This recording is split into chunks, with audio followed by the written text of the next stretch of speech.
Gogi si izina ry'igihugu, ni umuyobozi cyangwa umwami uyoboye igitero.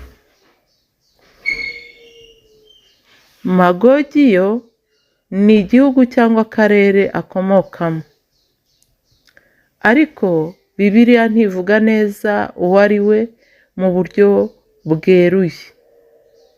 Niyo mpamvu bamwe babifata nk'ubuhanuzi bw'igihe kizaza, abandi bakabibona nk'ikimenyetso cy'imbaraga zose zirwanya Imana. Ariko ikintu gikomeye ni iki: ibihugu byinshi bizishyira hamwe birwanye Isiraheli.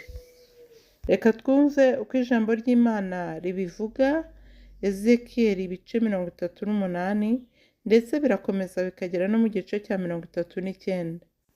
Ibice 38